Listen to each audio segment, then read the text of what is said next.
And being divorced is such a stigma and a taboo in South Asian cultures. So for them, they felt like they could talk me into it and use the divorce as blackmail. I had my own and I said, if you guys want me to change my mind about having a child, as in you want me to have a child, it's going to be a deal breaker. If the marriage has to end, I'm okay to let it go because I don't want to become a mother.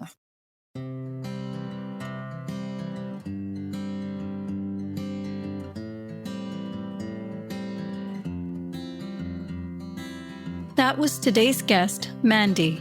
Hi, everyone, and thank you for joining me. My name is Nandita Bajaj, and I'm the host of Beyond Pronatalism, Finding Fulfillment with or Without Kids, an interview series in which, through intimate conversations with women and men from diverse backgrounds, I explore how they are courageously and creatively navigating pronatalism, the often unspoken pressures to have children, whether from family, friends, or the culture at large. In each episode, I dive into personal stories with people who are forging unconventional pathways to fulfillment, including redefining what family means to them, whether that means being child-free or childless, having biological kids, adopting or fostering children or animals, or creating close-knit communities of friends and loved ones.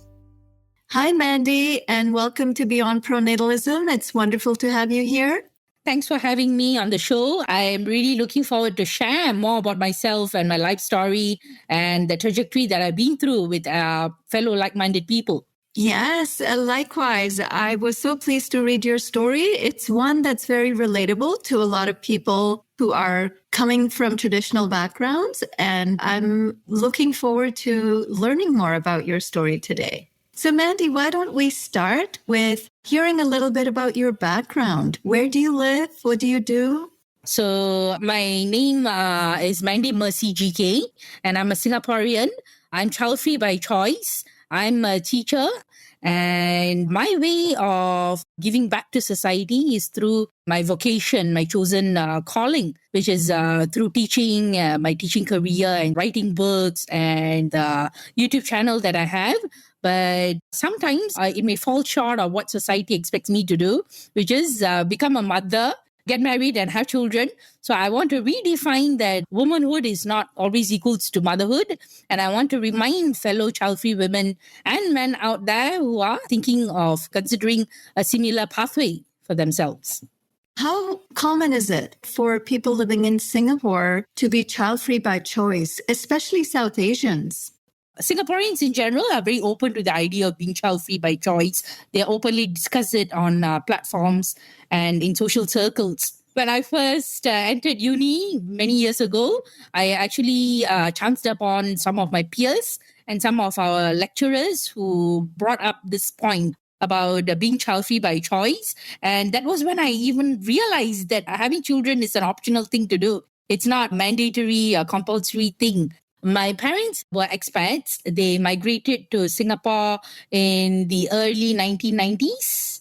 They specifically moved from a city called Bangalore. It's in South India. So I was 5 around that time. So ever since I've grown up in Singapore, I studied here, I schooled here. But my parents, since they were first generation immigrants, right, they were very traditional mindset. They had this belief that their daughters should opt for arranged marriages and that they should not be allowed to date. So my upbringing, to answer the question, was a very strict and traditional kind of familial upbringing. But I was never one to give in to that. I always believed that there was something more, because the more I saw them fall prey to this compulsory motherhood, compulsory fatherhood, and I saw how much they had to sacrifice for raising my sister and me. So all the more I felt that there must be something more to life than this. That you don't have to lay down your life to raise the next generation. The way I saw it, I thought breaking free from the familial upbringing, the traditional upbringing, because I felt that you don't feel fulfilled just because you're making a service by raising a child to the larger community, but it doesn't serve you any benefit whatsoever. I studied at the local uni in Singapore, NUS, and while studying there, I majored in sociology. So we had to take different modules that were debunking or demystifying social institutions like family, gender, and religion, and so on and so forth. The more I got exposed to these kinds of sociological ways of thinking, the more I started questioning whether these compulsory parenthood, is it a social construct, is it a cultural expectation, or is it something that is an innate biological urge? So I think it may differ from person to person, but as far as I'm concerned, I never felt the urge to have a child. So when I was exposed to all these alternative ways of thinking, I started questioning, is there really religion? Is there God? Is there compulsory gender stereotypes that we have in society? And I started realizing that you don't necessarily have to go through that rites of passage as a woman to feel fulfilled. When I was in primary school itself, I kind of knew I never had the motherly feelings, and I would tell my mom, my dad, I've tried telling them when I was way younger, even before uni days, what if I skip having children? What if I skip getting married and whatnot? And then they used to tell me, just have one. Their idea is, what would society say? Especially in some South Asian cultures, if a woman is not having children, they would accuse her of being barren, just not being a lady. These kinds of negative stereotypes will come to the surface. But I said, I don't care. Are they going to pay my bills? Why should I be afraid of being who I am? Why should I be afraid to show the real me, the real Mandy? Because who are they to judge? If we go to a restaurant, there's so many dishes to order from. If you go to a clothing shop, there's so many clothes to choose from. And if you go to uni, there's so many subjects to major from, and so on and so forth. But only when it comes to marriage and having kids, everybody should follow the same stereotype. So I told them, no, I'm doing my own way. And how would they respond to that?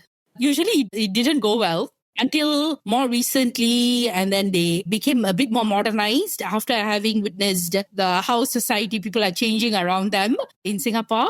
But initially, they were against it. They would try to persuade me, try to convince me to have a child, pick up cooking, just the stereotypical womanly duties, wifely duties, motherly duties. They're trying to, socialize me into all this and try to make me pick up these skills that were kind of required in the domestic sphere.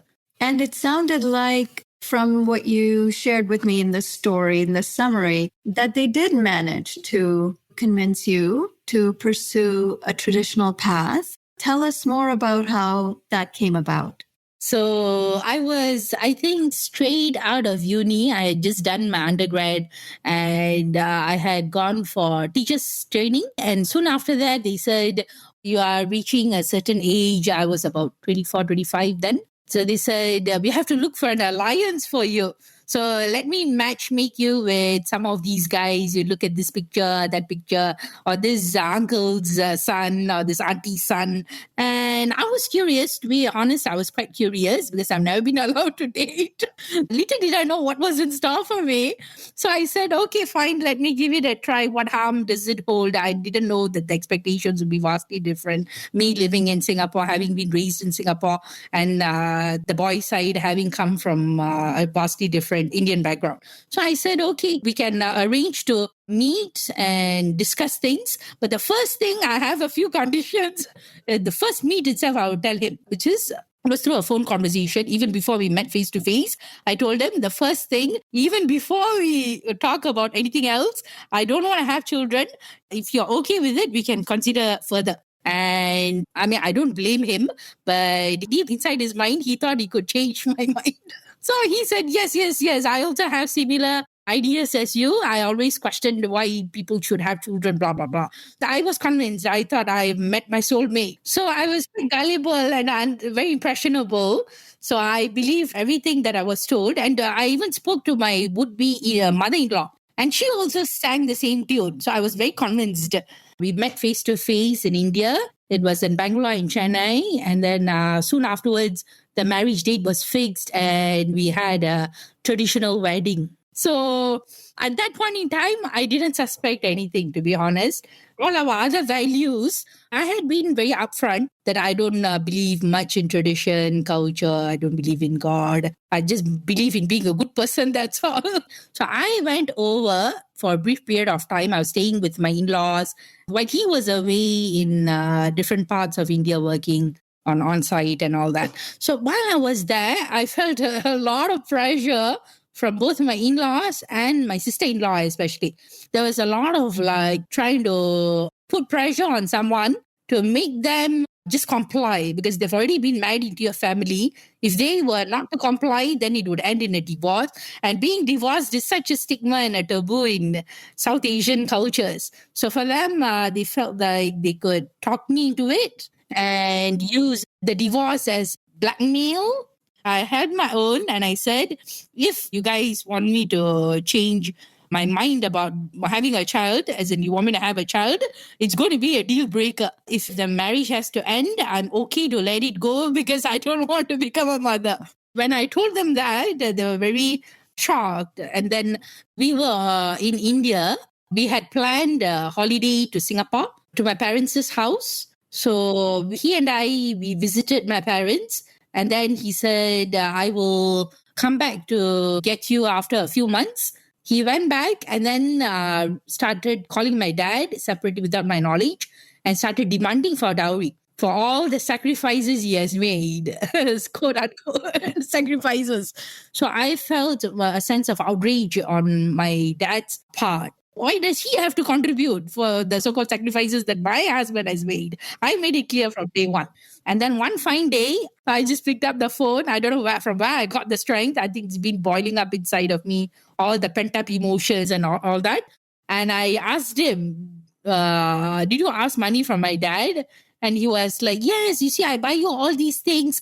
I didn't know you were so stubborn. I thought I could change your mind. You will eventually change your mind. All my friends have received dowry and this is a normal tradition. I said, you have picked the wrong person. I think you don't know about me. I'm a hardcore feminist and I'm against all this dowry giving and dowry taking. So let me make it clear to you. We are not going to give you any dowry. And in case you married me for money and all that, please forget the idea. He was just so shocked. He was dumbfounded for a few seconds. And then he said, no. My mom is saying for my own good. She's asking me to ask dowry, demand dowry. I think it's the rightful thing to do. They said, do you think we are so foolish? It's not going to happen. And then soon afterwards, they sent the divorce notice. I happily signed it.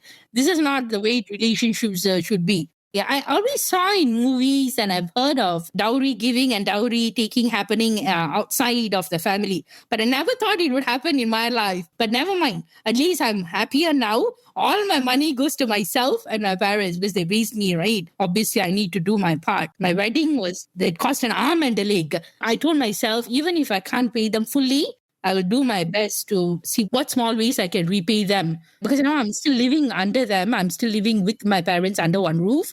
So whatever small ways I can contribute financially, I'm just doing right now. And when that happened, how did your parents respond? My dad took it all in his stride because he's very practical and pragmatic. But my mom, being the traditional woman that she is, she was totally overcome with emotion. She called up all our extended family members, all the siblings of hers, and started wailing and saying, oh, my daughter doesn't know how to cook. She's returned home. My daughter doesn't want to have children and she's returned home. After many years, she slowly came to terms with it. And now she feels that what has happened is the right thing to have happened. Well, I'm glad that they've both come around. Tell me a bit more about how the extended family and community members within the South Asian community in Singapore, because I know what a big deal it is to be divorced within our community. What kind of response did you get from them? Oh, okay. They're quite varied depending on where they were living. Because some of my dad's former colleagues, they were very happy because they had heard from my dad firsthand the kind of blackmails and negotiations that have been going on in terms of the dowry. So they're very happy that I was finally freed from this kind of exploitative relationship But some of them were men, and they spoke up for me, and they said, oh, so what if she doesn't know how to cook? She doesn't want to have children. So it's all the more good for her. Let her pursue her own passions and interests. But some of them, from my extended family members living in India, especially like South Indian communities, they had commented to my dad and my mom saying that, oh, what a waste, what a pity, or what a shame. Your daughter has gotten divorced. If only you had raised her right. If only you had taught her the right values, the right mentality. If only you had taught her from a young age how to cook and clean. If only you had, taught her the importance of having children and raising the family line, she would be happily and blissfully married right now. She had missed out on that wonderful golden opportunity. They said these kinds of things. I was like, I would have been a slave to someone. I would have been mopping the floor and cooking dishes for them. And at the end of the day, what would I get? I would just not get anything. Financially, I would be bound to them. Emotionally, I would be bound to them. There's so many sacrifices I have to do. And at the end of the day, I'll just say, just another homemaker, just another typical woman, stereotypical Indian woman. So I don't want that. I just, whatever happens, good or bad, let it fall on me. So that's what I said. And I'm glad the things have turned out this way.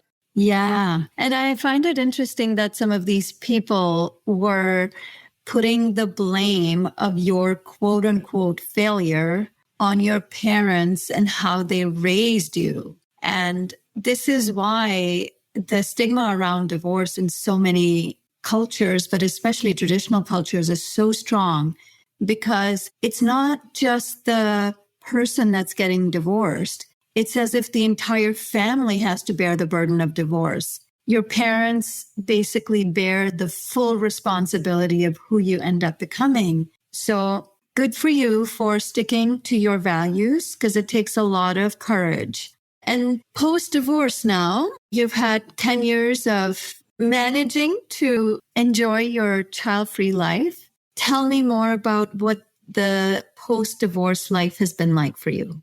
Oh, it has been wonderful. I'm very happy because I'm living life on my own terms, financially, emotionally. I'm independent, and I've gotten my own place. And my sister is married. She has 2 kids. I'm very close to my nephews, and we share a wonderful bond. So another stereotype is that many people would assume that child-free people are averse to children. But that may not necessarily be true for every child-free person. There may be some child-free people who maybe averse to children, but not all of us are like that. I'm very glad that each experience, whether good or bad, including the divorce, has taught me something. It's very hard to find someone as a child-free by choice person, as an Indian woman. So I would say I'll just focus on my career, focus on being happy, focus on living every day, every single day with gratitude and mindfulness. And giving a shout out to fellow child-free men and women, be true to yourself, be authentically and unafraid to be yourself, because you will find happiness somewhere down the road if you're true to yourself. You don't have to pander or cater to what society tells you to do, which is have a child and become a mother or father, because that's the societal script, right? It's compulsory for everybody. But as long as you remain true to yourself, you will find happiness one fine day. You don't have to cave into the pressure. Very good message. Mandy, thank you so much for joining me today and sharing your very important story. It was a pleasure learning about, how much courage you have shown to stand up for your own values. Thank you. Thank you. That's all for today's episode. Thank you so much for listening. Do you have your own story you'd like to share? Check out the show notes to see how you can get in touch with me. Whether you'd like to share feedback about the show or a particular episode, or whether you'd like to join me on the show to share your own story, I'd love to hear from you. Thank you so much again for joining me today as we collectively discover and celebrate the many different pathways to fulfillment beyond pronatalism. Beyond Pronatalism is brought to you by Population Balance, the only nonprofit organization advancing ecological and reproductive justice by confronting pronatalism. This podcast is produced and hosted by me, Nandita Bajaj, with the support of my production team, Josh Wild and Alan Ware.